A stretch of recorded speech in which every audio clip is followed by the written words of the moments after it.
হাসরের ময়দানে কত কাতার মানুষ হবে গো।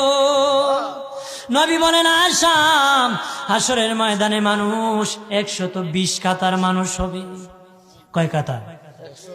আয়েশা রে, হাসরের ময়দানে 120 কাতার মানুষ হবে।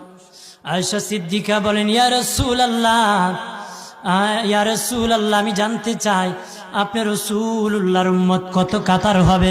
নবী বলেন আয়েশা, আমি রাসূলুল্লাহর উম্মত একাই 80 কাতার হবে। আয়েশা বললেন ইয়া রাসূলুল্লাহ, দিনের নবীজি 80 কাতার দিয়ে আপনার উম্মত হবে, আপনার উম্মতকে কেমনে আপনি চিনবেন? নবী বলেন আয়েশা রে, আমার উম্মতকে 3টা পরিচয় আমি চিনব। 1 নম্বর পরিচয়, আমার উম্মতের কপাল থেকে নূর চমকাবে, নূর চমকাবে। নবী বলে বাবা সাহাবীরাম, অসংখ্য ঘোড়ার মধ্যে যদি কিছু চান কপাল্লা ঘোড়া হয়, এইগুলা চিনতে বড় সহজ হয়। চান কপাল্লা ঘোড়া চিনতে বড় সহজ হয়। হাসরের ময়দানে আমার 1 প্রকার উম্মত চান কপাল্লা হবে, কপাল থেকে নূর চমকাবে, নূর চমকাবে। তখন আমি বুঝতে পারবো নূর চমকেওয়ালা তারা সবাই আমি রাসূলুল্লাহর উম্মত।